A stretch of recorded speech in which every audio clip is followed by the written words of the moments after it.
Welcome back to Think Deeper Podcast. Jack Wilkie with you with Joe Wilkie and Will Harrop.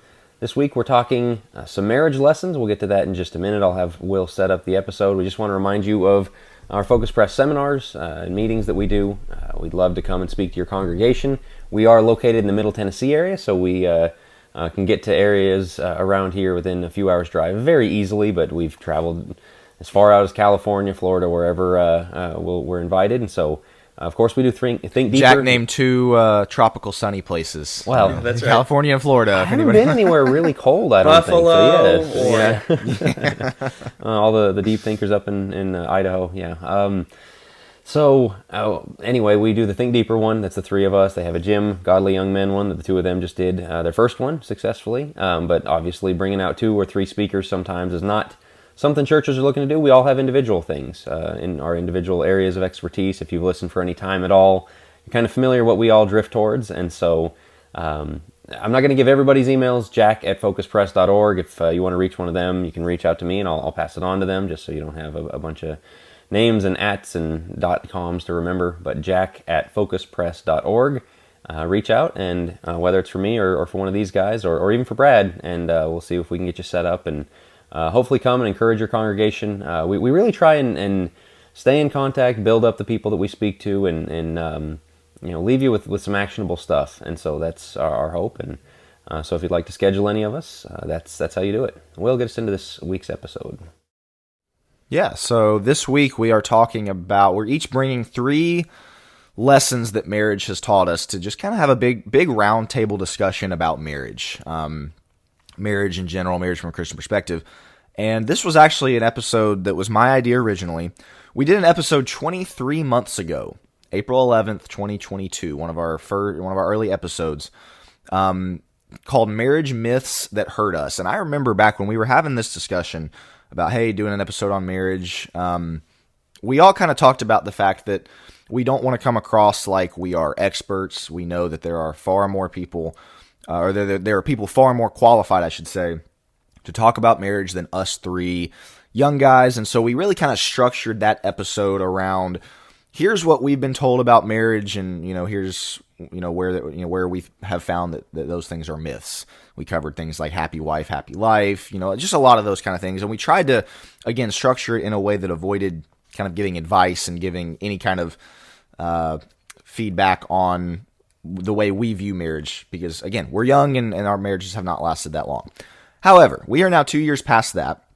I know I just hit my 5-year anniversary. Joe, I think you're around 7 years, and Jack, I know y'all got married the same year that Joe and Alyssa did, so call it 7-8 years, somewhere in that range. And so we are going to, at least what I've got for this episode, we have not told each other what 3 lessons we're bringing. We wanted to kind of react live on air to what the other 2 brought. But I did want to say, as we start this episode, we see a lot of broken marriages in the church. We see a lot of unhealthy marriages in the church, and I don't necessarily subscribe to the idea that you got to have been married for 20 years before you can give any advice on marriage. There's a lot of people that have been married for 20 years that I'm not going to listen to their advice on marriage because they look unhealthy or unhappy rather. Their marriage looks unhealthy. Their kids aren't faithful. Sorry, I'm not going to listen to that. And so maybe I'm in the minority here as far as these 3 guys, but personally, I think you learn a lot about marriage in the first 5 years, in the first 7 years. All 3 of us have kids. None of the things that I'm going to bring up today really have much to do with kids because I wanted to focus mainly on marriage. But I guess my point is, to start this episode, there are a lot of younger Christians who are looking around at older Christians in their marriages and saying, shouldn't there be more here? That's the question Jack asked in his Church Reset book about the church, and I think it's the same thing with marriage. Shouldn't this be more? Shouldn't it be more than just kind of showing up together to worship and, kind of not really looking all that happy in your marriage? And so that's to me what kind of really brought this idea into my head about recording an episode on this, is because there's a lot of young Christians, a lot of young marriages that are really happy, really looking around saying, how can we continue to grow and continue to get better? And a lot of the marriage advice in the church from older Christians is just not that great. And so I think it's time that we do start looking around at younger Christians who do have great marriages and look to them. And so, guys, that's kind of my spiel to start the episode. I don't know what your thoughts are on that before we get into, again, we got 9 lessons, 3, so we don't necessarily have to spend a ton of time on the intro, but Any thoughts y'all have to add to kind of that introduction for this? We are going to push for comments quite a bit. We'll do another push at the end. We want to know your guys' thoughts on this. We want you guys to participate in the discussion. Of course, the lessons you've learned, exactly. The deep thinkers on Patreon, but if not, of course, on YouTube, on Facebook, on Twitter, wherever you're finding us. Let us know. We want to know the lessons you've learned, and we do want to learn from the older. Sometimes those lessons may be, hey, don't do it this way. This is something we did wrong. Or if there's something you really felt you did right. But that's we're excited about this episode because I just think, yes, we're young, but at the same time, we're excited about this, and we think that marriage is one of the best things God's ever given to us. We want to treat it as such. We want to make sure that we have happy marriages. So I think, who wants to start on this one? We're going to jump into the three. Again, we have not shared these with each other, so we're reacting live on air here. But we may have some crossover. So I was going to say, I'm going to let Will jump in on this one first and give us your first one, Will. All right. So the first thing I've got, 3 lessons that marriage has taught me. Number 1 that I've got is one of the unhealthiest things you can do is under-communicate. One of the unhealthiest things you can do is under-communicate. This is something that I see, and again, this is not going to be where I'm just trying to, bash a lot of older people for the whole time. But I do hear stories, and I've seen, examples of older marriages who they don't really talk through things. They just kind of agree to, kind of go about things in each their own way. And what marriage has taught me in the 5 years that I've been married is, listen, over communicating is far better than under communicating. Talk about everything. Talk about if your spouse does something that really bothers you, talk about it instantly. Don't let the bitterness build. Over communicate about your day. Over communicate about your hopes, your dreams. Talk about everything, because what that does, it bonds you closer together. It brings you closer together as a couple. You feel more on the same page versus those who don't really communicate throughout the day. Maybe they get home and they have a quick catch-up session over dinner or something, and then they keep going about doing their own thing. The communication lines are not, the communication channels, I should say, are not open. And so what does that lead to? It leads to looking other places for outlets of communication. It goes for the women. Maybe they're looking to communicate with women's Facebook groups that we've talked about before, and that's who they want to talk to about their problems. For men, heaven forbid, maybe it's somebody at the office, or maybe it's their guy friends, in a harmless way. But regardless, I think one of the unhealthiest things you can do within your marriage is under-communicate. Under-communicate about finances. Under-communicate about disciplining the kids. Under-communicate about fill in the blank. I think a marriage where the communication channels are open and used frequently typically are some of the healthier marriages. So I've got more I could say on that, but guys, any thoughts on that? Jack, you want to jump in there? I got a lot of thoughts on there, but I might step into some of mine that. I thought you would have thoughts on that. No, I think it sounds so simple, but it takes practice. It really is something that you have to keep on the forefront of your mind of like, no, I should talk about this. I need to let her know how I'm feeling, and I want to know how she's feeling, and asking the questions and checking in like that. Because man, if you don't, it builds up in a hurry. I mean, it's just like any chore that maybe you don't want to do, that you put it off, whether it's laundry or the dishes or whatever else. Like, it's this huge pile. Well, the same thing with like things you need to communicate about, things you're thinking, things that maybe they've got thinking, where it just starts stewing, and yeah, you just end up in a really bad place where it's all bottled up, and maybe you blow up, or you just, whatever happens, it's not good. And so you're right, it has to be practiced. Even about like big decisions, talk through the pros and cons with each other. Talk through everything. I guess that's the easiest way I can sum it up. Joe, what are your thoughts? Yeah, I got a lot of thoughts. First, when you have a best friend that you move away and it's been a while, and what ends up happening? We don't talk. Then when we do talk, you're talking 4-hour conversation. But how likely are you to continue to have 4-hour conversation? And the funny thing is, if you communicate more, same thing with anybody on the phone. I could call up Jack, especially when you were living in Texas. 10-minute conversation. I'm heading to the office, 10 minutes away, right? And so I'll get on the phone for 10 minutes, and it's not like I have a ton of catching up to do because I talked to him 2 days ago. Well, this is what happens in marriage, is the more you guys are talking day after day, the less you have to have these huge conversations. But you mentioned something, I always use this in my sessions with clients, like you build up bitterness or resentment, frustrations, things like that. Well, we don't talk, we don't talk, we don't talk, we don't talk. And then it takes very little to set you off and you're spilling over and, it comes out of the water bottle. You go, well, boy, I don't know why this set me off. It's like you had no more room. You're not processing through these things with one another. So the more you're talking about it, the better it is. And I like how you said hopes, dreams, goals, things like that. I talk a lot about logistical marriages. I think a lot of people have logistical marriages. Pick up the kid from soccer practice. Did you pick this up at the store? And what time do we have that thing tomorrow? Yeah, when you go to the dentist, what time's that appointment again? What are we having for dinner? Those are all logistics. You've got to communicate about those things too. But communication is a time where you should be drawing closer together. Those things don't draw you closer together as much as, they streamline things, but we want a lot of communication about the fun things in life, about the goals, the hopes, the dreams, the sadnesses, the struggles. John Gottman, I'll just throw this out there. John Gottman is a great, John and Julie are great resources in this area. I've mentioned it before, 7 Principles for Making Marriage Work. They have what they call love maps in there, and it's all about what you're talking about, Will, which is how well do you communicate? Do you know your wife's best friend? Do you know her biggest struggle right now? Do you know what, the biggest stress that she has on her? Do you know her hopes or her best dreams? And those are the things that you want to talk about. Well, real quick, and then I'll let somebody else give their first lesson. Communicate about spiritual things. Driving home from church, what'd you think of class tonight? What were your thoughts on the Bible class? Or, what did you study this morning in your morning Bible study? Like, if you don't talk about these things specifically with you as the husband, how much are you spiritually leading her? If it's just bring her to church, again, maybe you're not talking about the sermon, you're not talking about the Bible class, you're not studying together, you're not talking about what each other is studying, you're probably not doing a great job of spiritually leading. And so you have to communicate about those things constantly. Otherwise, you're not going to have a good handle on how is your wife's faith. Joe, I'm glad you brought that up. How is your wife's relationship with God? And obviously that is between her and God, but you do have a responsibility as a husband to lead her in that way. And so if you're never communicating about those things, and to your point, Joe, it's always about logistical things, good luck leading her spiritually. So let me say this real fast, because I don't think I have this. Jack, maybe you have this one. We need to get away from the, well, I'm a guy, I just don't talk very much. Stop. Okay, stop. Well, that's just what guys do. There's plenty of guys that are articulate. There are plenty of guys that actually communicate very well with their wives. And how's that working out for you? Well, I don't have much to say, as they cross their arms and say nothing. Yes, you do. Just because you don't say it doesn't mean you don't have a lot to say, and your wife is dying to know you and your thoughts and what you think. And if you take the nonchalant, I just don't care, go for it, honey, do whatever. It's like the guy in high school that's like too cool for school. That's basically what drives me nuts. It drives me nuts. You're not leading your wife. So for all the guys out there, I realize we're not chatty Cathys, okay? I'm not asking you to go out there and speak the same way women do.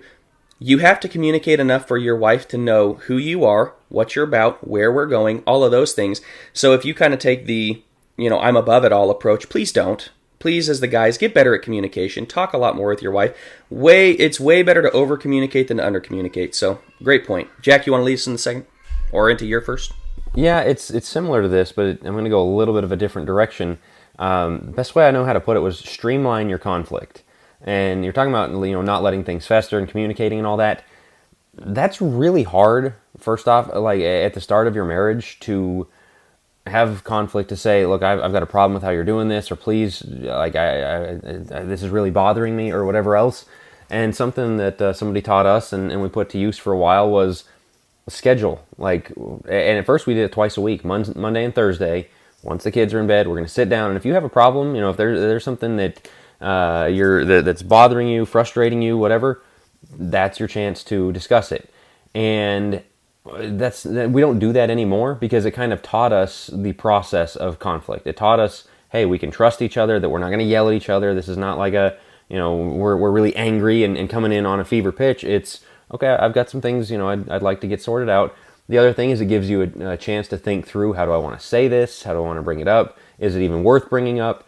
And so then Monday comes around and you sit down and you've kind of got your head in the right space to hear criticism, to hear an issue or a complaint against you or whatever it may be, and then you sit down and do it. And like I said, we don't do that anymore, but we had to for a while, because it was like I'd have a problem with her, she'd have a problem with me, and it would just, as you said, boil over, the bitterness would build. If you're not good at conflict from day one, if you're not good at naming, hey, this is an elephant in the room, we're struggling with it, it's essentially training wheels. And so I said streamline your conflict. Conflict is the best way I know how to do it. use the training wheels until you get good enough to handle it on the fly. Now we don't have, Monday night or Thursday night. It's pretty quickly we can quash a, hey, what's going on here? Is there an issue? Do you have a problem with me? Or, hey, please, I'm really not liking that you're doing this, or why did you say it that way, or whatever it may be. We can do it in the moment. We don't have to wait. Or we can just express ourselves better. She can say, I need to think about it a little bit. I'm not stewing on it or anything. I just want to know how, I'm thinking about how I'm feeling about this and how I need to phrase it. And so let's talk in just a little bit, and, give her a little bit of space, and she'll come back and we'll have our conversation. But it took the training wheels version of that to get there. Does that make sense? That's very interesting, because you think about, none of the three of us dated, but you think about modern dating culture, and you think about your relationship with your significant other before you get married. It's a lot of sunshine and rainbows. It's a lot of going out and having fun together. There's not a lot of real conflict. And I know some people have big fights or whatever before they get married, but for the most part, I would say, stereotypically and generically speaking, you don't have a ton of conflict before you get married, because you're not, hopefully, as a Christian, you're not living together. Again, you kind of putting your best face forward. And so there is potential, to Jack's point, when you get into marriage and all of a sudden you got some kind of conflict that you don't know how to handle it, because you haven't had anything happen before. I mean, what are couples' worst fights about before they get married? I don't know. But to that point, you start living with somebody, you start really going through day-to-day life with somebody. It's not all about going to play putt-putt and what movie you're going to go see.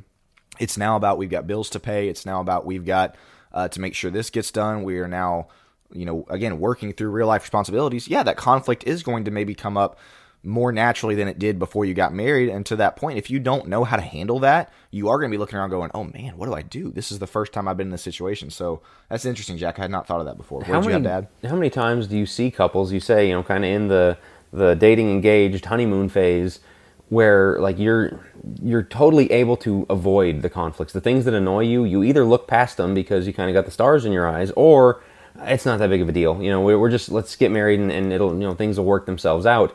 And so you have started yourself on the wrong foot of handling conflict.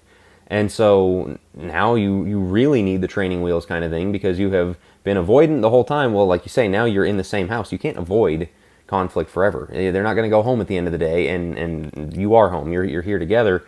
And I think one thing I would add to what I said is, if both people come to it with the right attitude, you're going to realize this is not a person who's like, all right, Monday night, boy, I got a lot of problems with you people, and now you're going to hear about it. You're not doing that. You just, man, this is really wearing on me. And you love that person. You think, okay, well, that has been wearing on them. I need to take that into consideration, rather than what it usually devolves into, well, you did this, well, you did that.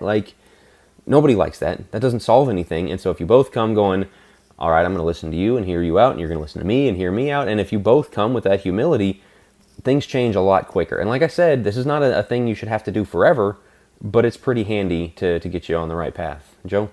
The goal of, I really want a good marriage, has to be at front and center on their minds at all times.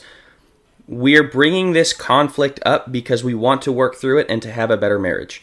And if both people realize that, what you get on a lot of times is, you're just trying to hurt me. You're just trying to do, to get me upset, or you just don't care about me, or, all these phrases.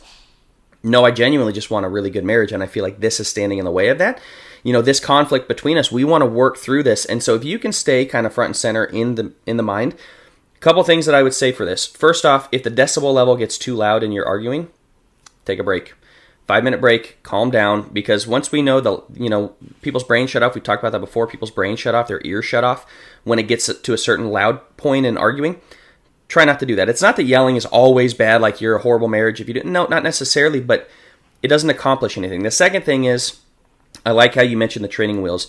I've talked before about the 15-minute rule. There's one of those that I thought about putting on this one for one of my 3, but not.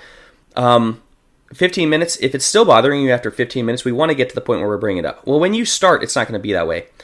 I've been thinking about it, and I slept on it, and 24 hours later, what she said really hurt. What he did is not okay, and I'm still pretty upset about it. Bring that up. Have those nights, Monday, Thursday, whatever it is, have those nights where you can kind of bring this up to somebody.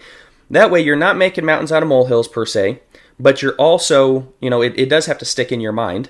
But if it does, then there's an outlet for hey, this is what it is. And we got to start seeing conflict as not the end of their relationship, but as the start of something much better.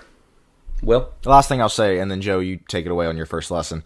I love what you said there about you have to make sure that your number one goal in conflict is to work through the conflict. I think what a lot of couples can get into, and maybe even especially younger ones, is their number one goal is to make sure that the other one knows that they are right.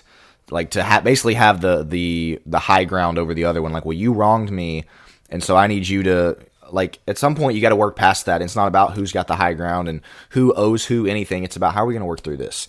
And I think maybe specifically for guys, but I think it's also a girl problem as well of like, well, he did this, and until he does XYZ, says XYZ things, then I've got the high ground type of thing. You're never going to work through anything if that's your mindset. But I think that's what a lot of people have. They have that in friendships. They have that in marriage relationships as well. If at the forefront of your mind is not how are we going to work through this and make our marriage better because of it, you're never going to achieve the goals you want to achieve. So avoid the high ground mentality is what I would say in addition to that. But Joe, what's your first lesson? Yeah, first one is self-esteem is pivotal. And it goes along with this because what you see a lot in marriage is the you complete me. And they don't say that, oh, we know that's cheesy. That's essentially how people act. And this is what you find is when somebody does bring up a conflict, because this dovetails with your point, Jack. When somebody does bring up a conflict, it's the end of the world. You don't think I'm good enough? Am I not enough in this marriage? You don't think that I'm a good wife? You don't think that I'm a good husband? Pump the brakes. Somebody ought to be able to say something against you. Somebody ought to be able to say, this is frustrating me. And for you to go, okay, duly noted. Let's talk about it. I may disagree with you, but we're going to come from a place of contentment, of peace, of I know who I am. And who I am is not perfection. Who I am is somebody who does have struggles, and I'm human, and I do make mistakes. And you know what? I'm really glad that they brought that out. But that comes from a place of having good self-esteem and knowing who you are in Christ. I think a lot of marriages are looking for the other person to complete them and for the other person to kind of be their self-esteem for them. I need my husband to compliment me a bunch, to tell me that I'm good enough, to let me know that I'm a really good wife, to let me know that I'm a good mom. That's really nice, and that's something that a husband ought to do, is to really build up his wife, and I'm all for the compliments. That's fantastic. But if the only reason you think you're a good mom is because your husband tells you such, or because you go out on Facebook and all the women tell you such, that's poor self-esteem. You should not need the validation of everybody else, because the moment your husband says, yeah, but I don't like this about your parenting, I think you need to be harder on this kid, or whatever it is, it all goes up in flames. It goes up in flames because your self-esteem is such that you're only finding your self-esteem in others, not in God and not in yourself. And so that would be, in my opinion, one of the first things for marriage is you have to come to the marriage knowing who you are, and yes, knowing your limitations as well, and knowing I'm not going to be perfect here, but I'm going to strive. Like, who I am is not the perfect husband. Who I am is somebody who's really striving to be the perfect husband. So when Alyssa tells me something, it's like I have an opportunity to actually work on my identity, which is to be the best husband I can be. So conflict doesn't happen as much because it's like, thank you for telling me that. Yes, it stings sometimes. Yes, it's like, wow, I don't know that I like that, or we might go back and forth. But ultimately, it's leading into, I have an opportunity to be a better husband because of this, and that's right up my alley. That's what my identity is, instead of I'm the perfect husband and now I'm not. Does that make sense? Yeah, that's really good. I like that a lot. Because to your point, it helps with the conflict. It helps with, knowing how to talk through things, how to discuss things. And really for a lot of people, insecurity, or I guess poor self-esteem, does lie at the root of a lot of conflict, a lot of issues. And if that's kind of taken off the table, it's not that you'll never have insecurities or that you'll never, never struggle with self-esteem. But if it's at a higher foundation, if it's at a higher level, man, is your ability to work through things and is your ability to honestly just live a better life so much more increased if you have kind of that under control. You find your worth in Christ, as we've talked about before, and you find your worth in who you are as a person rather than just, man, what does everybody else think of me? What does my spouse think of me? Obviously, you should care about that, but it should not be the dictator of your actions or the way that you do things. And let me say this before Jack jumps in. There are so many guys that can't lead in a marriage because they're afraid if I make this decision, she might leave me. She might think that I'm not enough. She might, what if she thinks that I'm a really bad guy? They base their decisions based off of what other people might think or say. Instead of what's right, instead of, look, I'm secure in who I am. I'm secure in my relationship with God. I know that this is the path we need to take. Instead of that, their self-esteem is low, and so they say, I don't want to be left. I don't want to be forgotten. I don't want my wife to find, happiness in somebody else. And the reality is your wife may find happiness in somebody else if you're not leading. Women do want protection. Women do want leadership. They might kick back from time to time, but they want a strong leader, and so many guys lack the self-esteem to say, this is where we're going, and here's how we get there. But again, insecurities and everything else keep them from actually leading and stepping up because they don't have the self-esteem on the back end and really as the core to say, this is who I am and I know what I'm doing. Instead, it's, I really hope she thinks that I know what I'm doing. No. You're allowing your wife to ultimately dictate the decisions of the marriage, and she knows it as well. And this is why a lot of wives struggle with submissiveness, is because she knows at the end of the day her emotional whims are what leads the marriage, because he doesn't have it within himself, the self-esteem within himself, to stand his ground and say, this is what we're doing. So, Jack, what are your thoughts? Yeah, I'm going to hold mine, actually, because I've got something that is going to spin off of that a little bit for another one here in a bit. That was a sub-point under one of mine. I have one that has sub-points, and so I'm trying not to get in. Look at this Do guy. you want to go ahead and get into your number 2, or do you want to save that one? Sure. Yeah, I'm not trying to cheat by like adding sub-points. Like, I'm going to have 5 instead of 3. Yeah, this guy. It is, as the man, you're the tone setter. That was a lesson that took a while to learn, is you're kind of, there's the equality that we've talked about before, that you are equal before God and all that, but as far as the leader of the home and just the natural male-female dynamic and all that, you're the tone setter. You're the culture setter for the house, and this realization, nobody's coming for you. You're waiting for something for your wife that she can't give you. Your parents can't give it to you. Your friends can't give it to you. Like you're saying, this self-esteem that you have, you've got to have the confidence as the tone setter to know, I'm pointing this family in the right direction. I'm holding up my end of the bargain. Like the worst days I have as a husband and as a father are the days where I'm undisciplined in my own life. Whether, I had a bad work day because I just didn't get as much done as I should have, or I was distracted, or whatever it may be.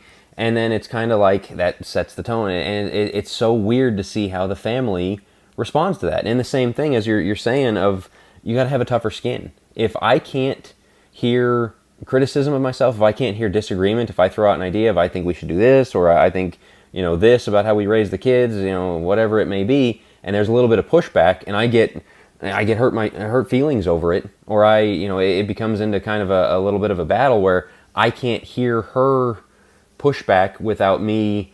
Again, we just kind of have this back and forth over it because I don't have as you're saying, the self-esteem to withstand it.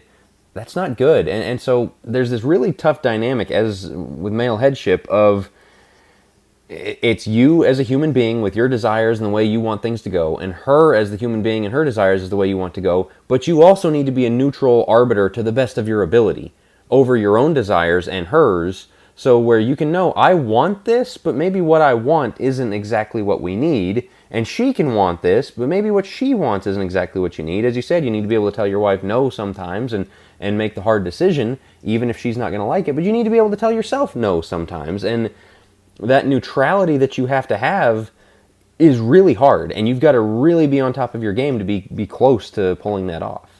It's such a heavy responsibility that weighs on the shoulders of dads and husbands, and we're trying to make this not just a dads and husbands thing and kind of apply it to both. But to that point, Jack, what you're talking about is culture setting, tone setting, culture setting.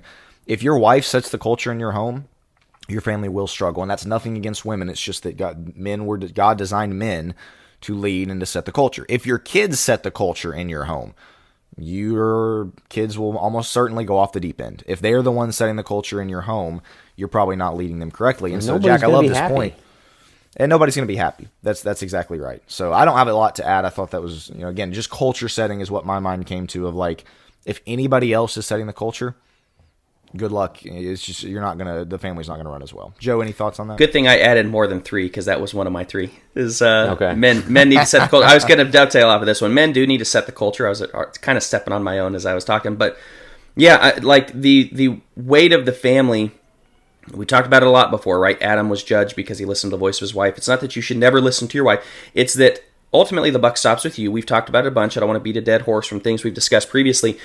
Guys have to step up and recognize that the role of the family will largely fall on their shoulders. I have some more thoughts on this later. I just added a new one. So are you going to use that as your second one, or no? You're not going to. Do you want me to jump in a second? Then? Well, let me add a little bit onto mine of when I say the tone setter.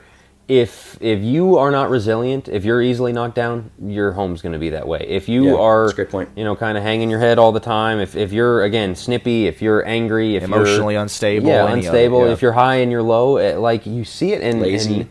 And it's kind of funny, like seeing people post stuff on Facebook, parenting, like just different groups and stuff where it comes up, and it's kind of like, I know this because I see it with my own kids. They're reflecting you. This problem that you have with your kids, you're the one who, like, the kid is responsible to some degree, especially as they get older. But you can see where they got it. You can see where the root is. Angry kids come from angry houses, from angry parents, and I mean, it's one of the most humbling things in the world to see your kid do something and you go, they're just imitating me. And I know where he got it. I don't like that at all. But you're the tone set, and this doesn't mean you have to be perfect. And this doesn't mean you can't. I mean, but again, if you're not the kind of person who apologizes and owns your mistakes, your wife's not going to, your kids aren't going to. I mean, like, you carry this incredibly heavy burden, and you just got to take it on. That's what you signed up for. One thing I'd say on that, I don't think you have to be perfect. I do think you have to strive for perfection. I'll put it that way. That's the way that I would put it. You got to be striving for it. You know you're not going to hit it, but you got to be striving for it. A woman has agency, but I'd say two things to this. There's two ways this could go if you're not kind of self-ruled as we talk. One is the family does follow you. You know, you're lazy and the rest of the family's lazy. You're snippy and the rest of the family's snippy. And I think that happens a lot. The second thing is, the other opposite side is your wife has to take it up. Has to take the mantle because you're not leading and you're not being self-ruled and you're not doing what you're supposed to. So your wife steps in to fill the leadership vacuum, basically. You're not leading spiritually. You're not setting the tone. And so your wife goes, okay, somebody has to. I'll set the tone. And then she resents you. And then she doesn't, it's like, why would I listen to you? And even if she does try to submit to you because she just wants you to lead, she just wants you to step up, she's pulling for you, she's your greatest ally, and she just really wants you to be the guy you're supposed to be. And time again, you just drop the ball type of thing. You just don't really care. She gives up on you. And then she gets very upset. And then she reaches out to not even other guys. There's a lot of women that stay in those marriages. They're not promiscuous in the least, anything like that. But they find emotional well-being on their Facebook groups with women or on somebody else. Guys, we have an opportunity to have our wives, like, we can be their greatest confidant if we listen to them. If we're just there for them type of thing. And, so we have to set the tone. Again, I love that one. Will, get us into your second. So, I'm going to go ahead and get us into my second one. Take us into a bit of a different direction. So my first one was one of the unhealthiest things you can do is undercommunicate. My second one is one of the healthiest things you can do is share a growth mindset. Share a growth mindset with your spouse. This has been one of the greatest blessings that I've found in my wife, Rachel, is that how easy would it be the goal of every single day is just to get all our stuff done so that we can sit on the couch and watch TV together. The goal of every single day is just to get through it so that we can enjoy our bowl of ice cream every night. There's nothing wrong with that every now and then, but if you don't share a growth mindset with your spouse, odds are you're not going to grow. And so again, one of the greatest blessings I've found with Rachel is we push each other to be better in just about every single area. Spiritually, financially, we set goals every single month. Exercise, diet, all these things. I've bemoaned before the fact that you see couples that get married, maybe they have a lot of, they're trying to achieve success in a lot of ways. They get married and all of a sudden it's like their growth stops. Their spiritual growth stops, their exercise, their financial whatever, just because it's the you complete me thing or whatever it is. Man, you almost, if you do it the right way, you have a built-in accountability partner. If you have fitness goals that you want to hit, you hold each other accountable on not eating certain things, or hey, how's the exercise going, or again the spiritual, or you set goals together like, hey, we want to spend this much money or less on eating out.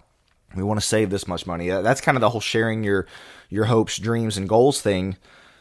Share a growth mindset with your spouse because if you do, first of all, that's going to be passed on to your kids. Your kids will also have the growth mindset if both of you do. And again, let's be honest, this has been scientifically proven. People who have the growth mindset will be far more successful in life and have happier lives. That's just been proven. And so if you have the growth mindset by yourself, but you don't share it with your spouse, you will be dragged down by your spouse. And then vice versa. If she does or if your spouse does and you don't, you're going to drag them down. And so one of the best things you can do, and again, where I've found some of the greatest joy, we have goals that we strive for together. Individual goals that we're communicating about, but also goals that we strive to together. That doesn't happen without the growth mindset. If we just have the plateau mindset of, man, this is the best shape we're ever going to be in, this is the most spiritual knowledge we're ever going to have, let's just try to get through the day, and again, resort it to, it's in the night every single night in front of Netflix. your life is not going to be as successful. It's not going to be as happy. You're not going to, find as much joy. And so that would be my second one, is share a growth mindset with your spouse. It's one of the greatest things you can do. Again, I enjoy a night in front of Netflix with my wife as much as anybody. But if that's your goal for every single day, you're just living for the weekend type of thing, so that you can do that, you're going to have other struggles. You're not going to be, we talk about striving for greatness in the Godly Young Men podcast. You're not going to be doing that in your marriage. And the odds are, if you don't have the growth mindset in those things, guess what else is not going to be growing? Your marriage in general, your happiness in your marriage. You're not going to be working on those things. So, yeah, a bit of a rant there. But guys, any thoughts on that one? That was my second one. Marriage can be so good. So good. And because this was the first one I had, and I'm going to blow two of mine, because, again, I wrote a bunch, just in case, for this purpose, because you started stepping on one of them. But one of the things that I had is, you don't have to listen to the stereotypes. We talked about this 2 years ago. One of the reasons I decided maybe against using this one is all the stereotypes of the old ball and chain, and just wait, after the honeymoon period, or 5 years, or 7 years, or 10 years, or whatever it is, marriage can be so good. It is the ultimate good, because the one thing that God said was not good was for man to be alone, and he fixed it through marriage. It is a beautiful thing that we have to take very, very seriously. But to your point, if we don't see it and treat it as the beautiful thing that it is, and we don't cherish it and help it grow into what it could be, then we have a tree that could grow up and blossom into a beautiful apple tree that down the line generations can come and enjoy the fruit of this tree, right?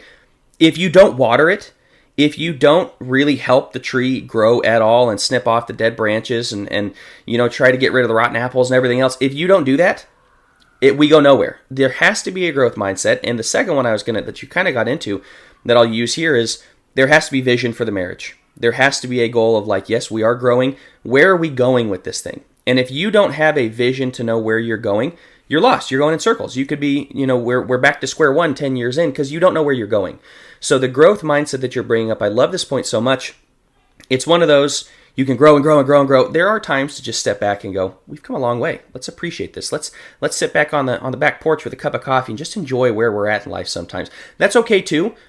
But man, a lot of people want to rest on their laurels and go, we're in a pretty good spot. And then it just deteriorates until we're in a bad spot again. I would say that growth mindset of we know where we're going, and we're just going to chip away at this thing and realize we'll get it wrong sometimes, but ultimately it's going to be okay, because by God's grace, this is where we're going. That is so key to a marriage, and it's because I know what marriage could be. I know it could be the greatest thing ever, and if I'm not there right now, I'm going to strive to get there. Jack, what are your thoughts? Yeah, just briefly, you want your spouse to have a better husband than she had on day one, on year 10, in every way. And you hopefully you want to be married. I mean, everybody wants to be married to someone who's better. When you see that stagnation, just kind of that, well, I am who I am, and this is who I'm going to be for the next 50 years of my life. And I know it's that thing of I married him that way, and I love him that way till the day they die. Yeah, but how much more exciting is it to marry somebody who's growing with you? And to Will saying, you're having an accountability partner, where sometimes it is that stagnation or backsliding. It just less than the person you married. Maybe over deliver. I mean, it's a good principle of business, but it's a good principle of ethics. And I think this is something that's kind of rooted in the Proverbs of your personal growth and all that. But you're taking the business one, over deliver. Be better than the person you promised you were going to be. Everybody would appreciate that. Nobody's going to have a problem with that. And I think that's an important one to have. But Joe, we should get to your second one here before we start running out of time. Sure. So my second one is, the little things tell a much bigger story. And this goes along with this kind of, to your point, I want my wife, I want to be in better shape. And currently that's not the case. I'm 7 years in. I got, this is something that we're working on. I'm probably stronger, hit the gym, but I'm not in better shape than when I was married. I want to get back to that. I want to strive for that. Will and I have talked a lot about this. He's very big on this of, why are we backsliding in marriage? The little things tell a much bigger story. The ballooning in your weight after marriage, everybody kind of gains in the first year of marriage because of home cooking. Your wife's cooking may be great, or you're just kind of stagnant. You got into your wedding dress as a woman, you or watch a lot of TV. Exactly. Your lifestyle is. You're figuring out life. You kind of backslide. But it's those little things that do tell a bigger story. The sex life. No, sex is not the foundation of a great marriage. It's the pinnacle, I think, of kind of a great marriage. It's an outflowing of that. But as such, it tells a much bigger story. we never have sex, or there's a lot of sexual dysfunction in there. She doesn't want it. He wants it all the time, whatever it is. And it's like, yeah, but that's just one part of our marriage. It tells a much bigger story as to what's underneath, which is we're not really connecting here as much as we think we are. The little snippy things back and forth, maybe that's telling a bigger story as to where we are. Alyssa and I have had this where there are times we just sit down and go, something's off. We haven't been like mad at one another per se. We can just tell the little things we're not connecting the same. We're a little bit snippier than maybe we should. She snaps at the kids, or I am not listening to her. I'm paying attention to my phone, whatever it is. And just to be able to say, like, something's off. What's going on here? And a lot of times that opens up into a great conversation of, 2 weeks ago this happened. I don't think we ever really worked through this. I think maybe we haven't been in the greatest place toward one another without even realizing it, because it seems like everything's good. The little things tell a bigger story. So pay attention to this. And one of my biggest pet peeves is putting the marriage on the back burner. And this is to your growth mindset. We put on the back burner because, that's fine. You know what? My wife loves me. I love her. That's fine. Let me go out and do everything else. That one's locked in, right? Exactly. Yeah. And the more that we do that, the less we're paying attention to the small little things. And what happens is, again, you do deteriorate over time, but you never really caught it because it was all the small things. If you were paying attention and locked into, my marriage really matters to me. This is one of the most important things in my life, is to lead my family and for my wife to be in a really good place with me, with our kids, with God. Same for me. If I'm really locked into it, I'm going to pick up on that almost not perceptible thing that's been going, that's been taking place.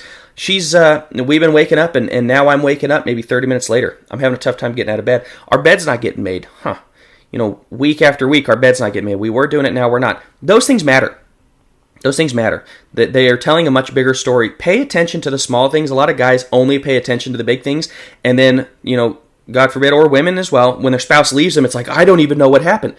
You weren't you weren't locked in. You weren't paying attention to the small things that were telling a much bigger story all along the way. So I'm going to go ahead and get into my third one because it somewhat ties into it. It's a bit of a different branch. Jack, did you want to comment on Joe's before I do that? No, go for it. Okay. All right. So my third one was find joy in the little things.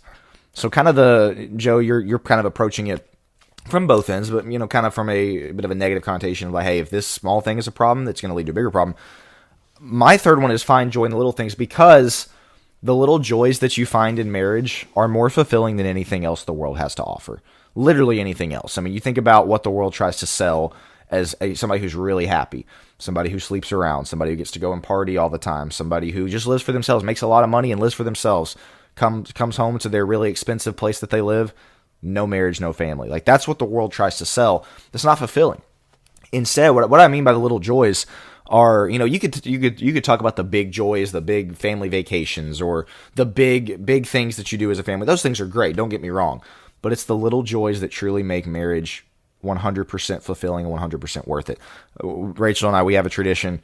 Anytime it's a birthday or something special, we get a bottle of sparkling grape juice, and that's our way that we celebrate together. It's very little. It's nothing crazy, but that's what we do. We had an afternoon the other day. I think it was Sunday afternoon. Weather was really nice. I sat out on the back porch with a drink and a book to read. She sat out on the back porch and was meal planning for the week. That's really small, but we found a lot of joy in that because the kids were napping. It was time we just got to be together and sit and do something like that. You got inside jokes that are, would make no one else on planet Earth laugh, but because you two have an inside joke, you find joy in that. You start laughing with each other. Again, it's little things. Find joy in the little things. Again, somewhat related there to Joe's point. And this is where the nights at home where you have homemade pizza together and watch a movie, really, really special. It doesn't always have to be the going out to eat, which we enjoy as well, but it's the little things. And those are the things that, man, you find so much joy in your marriage if you take the time to celebrate those little things. We can get, again, so caught up in the big joys, the job promotions, the Disney World vacations, the whatever it is. Find joy in day-to-day life in the little things, the sparkling grape juice, the really good meal your wife cooked, the time you got to sit out on the back porch and drink coffee and just have a really good conversation, the drives to church where you talk about XYZ or whatever. Little joys can make marriage so fulfilling, and I think a lot of times we can look past those because we're too busy looking for the big joys, the big rushes, the big dopamine hits, so to speak. Find joy in the little things was my third one. Yeah, because when you start losing that's where things really go sideways, where day-to-day becomes a bear. You start noticing the bad instead of noticing the good, kind of what you're pointed towards, whereas And it's in those where you kind of start thinking we need the big thing, and it kind of, there's the famous thing of, boy, our marriage is in crisis, let's have a baby and see if that fixes it. Like Yeah, that's true. that doesn't fix it. Or like you say, oh, well, a big trip, or the grand gesture, I'm gonna buy her the most expensive bouquet of flowers, or gonna get this big thing, whatever it may be. Like, those things are great as a cherry on top of the little things, like you're saying there. And if the little things have disappeared, the big are never going to replace it. Because, again, the word I go to is joy. Sorry, Joe, before you get in. Like, you find joy in those things. And a joyful marriage, Joe said it to start, is one of the most incredible blessings you could ever be blessed with. It's one of the most amazing things God ever created, is if you find true joy in your marriage. Not happiness, true joy. And that's found in some of those smaller things. The sad thing is, so many marriages don't have that, and I don't think they ever think they will have it. It's a very adversarial approach. This is why we're passionate about this. This is why we're having this discussion. Is we cannot emphasize that enough. This is a make or break thing. I've seen so many guys where their careers, so many women where their lives were just completely ruined because the marriage is terrible, and because they really don't take time and effort. And usually it's one, sometimes it's both, that are not taking time and effort to do it. A lot of times it's both, but there's one person who's just not really getting it, and, well, it's fine.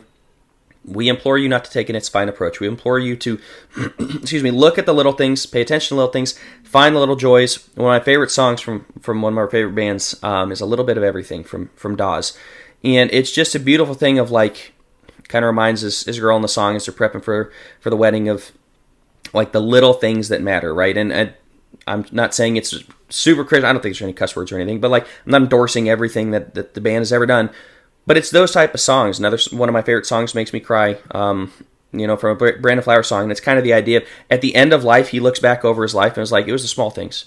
It was the little things along the way we lived life together, and the joys in those moments that made all the difference on the deathbed. That's like, it made it all worth it. And it's just a beautiful song. Those are the type of things that matter in marriages. Yeah, it's the small little moments. You'll look back on the Disney World vacations. You'll look back on the times you got to travel to Europe, and that's fantastic. Good for you. But by and large, first off, you're not going to have those, but maybe once every year, 5 years, 10 years sometimes. Second off, man, make the most of every single day.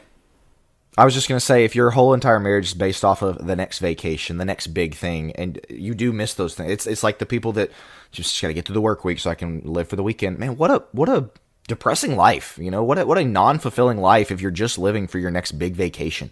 You're just living for your next, again, whatever it is. And so, Joe, that spurred me to think about that. Like, that's not a very happy, joyful, fulfilling lifestyle at all.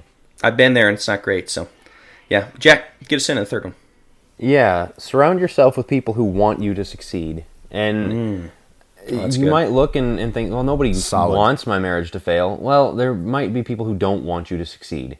People who maybe are in one person's corner over the marriage's corner. And this is something you have to be careful with family, with in-laws, of that's always going to be their baby girl, that's always going to be mama's boy. I mean, like, they are going to stick up for theirs. Like, there's a leave and cleave is a very important thing of, they might have the best intentions of the world, they might love you to death, but they actually might come in and take a side and put you against each other. And kind of, they're in his ear, they're in her ear, or it might be a friends group, where she can go and complain to her friends. And I mean, how many women these days are leaving their husbands because the girls around, oh man, he's just terrible, and we talk about this all the time, he's a toxic, abusive narcissist, and you just got to get out of there, girl, and do what's best for you. And or the guy, goes and complains to his guy friends, and obviously some people are probably familiar with the men going their own way and red pill community and all that, of men always lose in marriage, and so it's just not even worth it. And they might have a guy friend who got divorced because it went badly for him, and he's in his ear like, yep, it's never worth it, and it's just always going to end badly. And you can very easily be surrounded by people like this.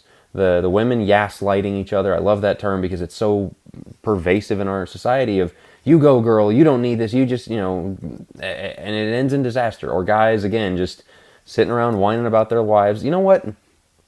Early on, I found out, Allison we had some kind of conflict over something, and she had talked to her sister about it, and I was kind of like, well, hey, that's our business. And she wasn't getting into the details, but just a little bit of venting. It's like, you know what? That's helpful. But it was also helpful to know her sister's not going to be like, yeah, you got to get out of there. You got to divorce him. You got to, or let him know how it is, or whatever it was. And it's also nice to talk to your guy friends, not in a gossip way, like my wife is terrible, but counsel, wise counsel. Well, what about this? Or did I'm you really do struggling this with wrong? this. Yeah. Yeah, like, well, she does it. Do you deal with this? Have you come up against this conflict? Whether it's your peers, whether it's older guys, whatever. And I've gotten some really good, wise counsel from that. But it's from people I know that their advice is never going to be just cut it off. That's enough. Or you got to do you and think. But man, it is very easy to stumble into that. Or like I said, family loyalties. It's very dangerous. I love that you brought this point in because it is easy to kind of keep it. A lot of our advice is between the two. There will be other people in your life that will, again, potentially make or break the marriage in big moments and such. And yeah, you want people. I don't have a whole lot to add to that other than surround yourself with people that are pulling for you. The most obvious one is there's no man that is going to be the woman's buddy who's going to help her marriage. There's no woman that's going to be the husband's buddy that's going to help the marriage. Yeah. You got to realize that from the start. You can't have a female confidant if you're the husband. You can't have a male confidant if you're the wife. Like obviously your dad, something like that. But like, again, you have to evaluate, is this person telling me to have a better marriage, or is this person giving me advice that's going to contribute to the downfall of my marriage? Let me also say this real fast, is leave and cleave is a thing. So, I've seen, and this happens more with women than it does with men, where they just run back to mom and dad. Well, he's doing this and he's doing that. A lot of times the parents, if it's not a good relationship with the son-in-law, is like, are you kidding me? And they get super upset. Take them in under their wing and yeah. Right, exactly. Do the encouraging thing and, everything else. Look, there's comfort to be found. There's advice to be found, I guess. Try to turn into one another, not away from one another when there's issues. Like, if you're turning toward each other trying to solve it, I'm with Jack. It's really good to get wise counsel. It's really good to go, Dad, my dad's given me some fantastic marriage advice of like, what do I do in this situation? I'm struggling with whatever it is. And he comes in and gives me that wise advice, but it's not like beating up on my wife type of thing. Be very careful with the in-law situation of going and really complaining about, your spouse to them, because their job is like, you're my son or you're my daughter. I really want to take you under my wing. That's not healthy. If you are going to them instead of turning in toward your spouse to make it work, that's where it can get dangerous. But I have no problem with wise counsel and just saying, what would you do in this situation? So it's kind of a fine line to walk. But if you find yourself always turning out toward others, maybe consider turning in and fixing the problem. But if you are trying to, you just need some fresh perspective, do that. I don't know how much to add, Joe. Take us away on your third one. All right. Last is fix-it, Fox, does not always work.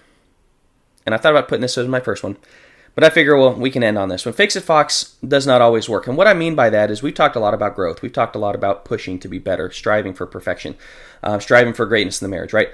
I believe in all of those things. You have to understand that emotions do matter, and emotions do play a very key and pivotal role in the relationship. This happens a lot more with men to women, but I have seen with women to men. Spouse comes home, I've had or the husband comes home and the wife goes, I have had a day from where. It has not been good, man. This has been horrible in every way. The kids are screaming. The house is just a disaster. I'm really, really struggling in this area. And the guy goes, well, all right, let's just jump in. Let's start cleaning the house. Not the time.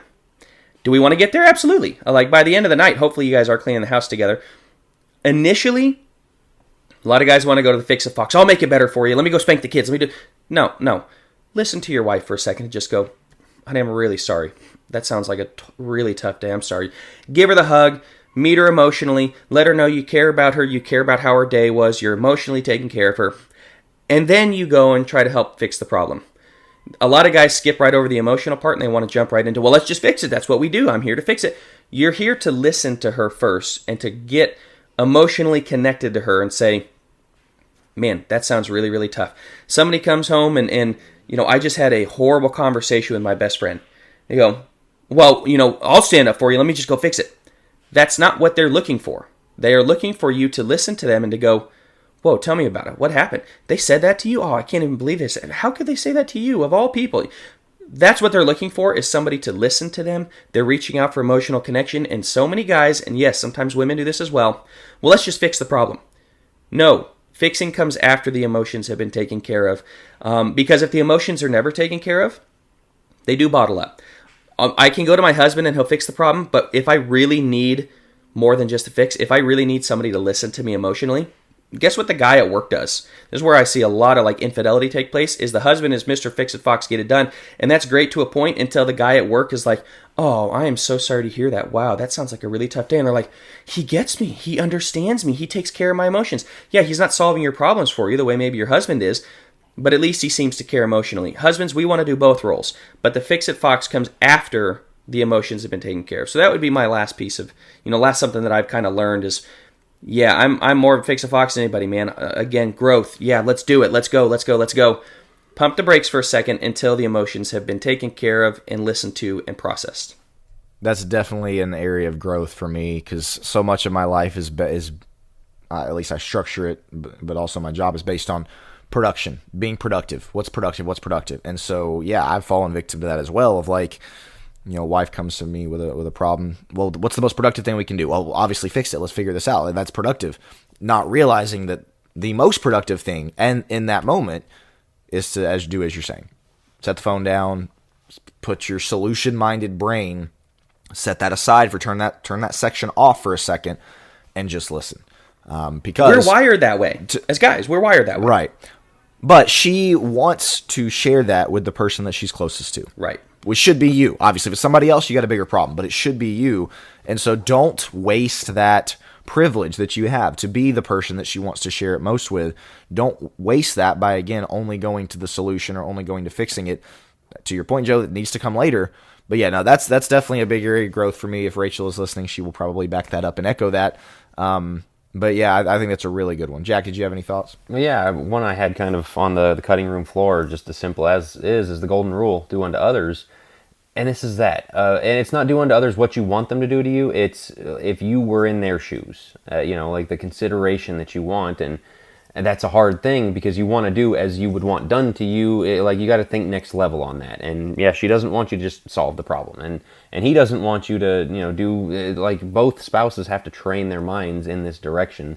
But I mean, that's what the golden rule calls you to do. And guys can act like this isn't a big deal. Like, oh, well, we're just solution folks. No, because if you came home after having a really tough day from work and your wife goes, well, tomorrow we're going to look to do this and this and this, is that really what you're looking for? Or are you looking for somebody just to vent to and for somebody to go, I'm really sorry, that's a tough day. That's a really tough day. Let's have some fun tonight. Let's get your mind off of what's going on. That may be the solution, but you're looking for somebody to not just tell you how you're going to live your life tomorrow so as to structure it better. You're looking for somebody just to listen. So guys can act like we're Mr. Solution focused all the time, and that's just not true. Everybody has emotions, and they do matter. And if you don't get the emotional part of the marriage right, it is a make or break thing, and your wife will burn out. You have to take care of her emotions. And for the wives, a lot of wives have kind of been stunted emotionally, and they want to do the same thing of like, well, let's just logic our way through it. No. Your husband has emotions too. Well, he's a guy. He'll appreciate it. No, he needs you to step up emotionally for him as well. So this goes both ways. That's a really great point. I'm going to let somebody else wrap because I'm the one that introed it, but I appreciate you guys bringing these. Again, I'll say what I said to start. Man, we want Christian marriages. We want the world to look at Christian marriages and see, whoa, that is different. That is something that's special. That's two people working together, that are growing together, that are really, really making their marriage the best that it can be in the sight of God. I would say that's what all three of us are trying to do. That's what we want Christians to do as well. And so if you're listening and you're like, man, this is, maybe you disagree with something, we'd love to hear about it. We'd love to hear, as was started with, hey, what are some things you've learned? Maybe you've been married 15 years and you've learned some different things, even if you disagree. Those are things we want to hear, but these are just the things that we, again, been married 5 years, 7 years. These are things that we've learned that if you are listening and you're like, man, that's kind of new to me, we do find them helpful. We do think these are things that will hopefully grow your marriage, improve your marriage, and maybe strengthen your marriage is the best way to put it. And so, yeah, I've enjoyed this one, guys. Any closing thoughts? Let me give the rundown real quick. So Will had never undercommunicate, share a growth mindset, find joy in the little things. Joe had be secure in your self-esteem. Little things tell a much better. Did you say better story or bigger? Bigger story. Bigger. Thank you. I don't know why I said better. Bigger story, and Fix-It-Fox doesn't always work. And then I had streamline your conflict, men set the tone, and surround yourself with people who want you to succeed. We're going to put those out on our Facebook in the quote images. And we'd love to hear your lessons, things that you've learned, just tips that you've picked up along the way. Because again, hopefully your marriages have a growth mindset. Hopefully it is an improved one over what it was day one. And just that wisdom that you have to share. We would love to hear. And if you're a single person, you're somebody looking to get married, maybe engaged or whatever, hopefully these are things that will bless you. Last thing I'll say, and then Joe, you wrap us up. if you're a Focus Plus subscriber, give your questions, give your comments, but also include what's your favorite piece of advice that we covered on this episode.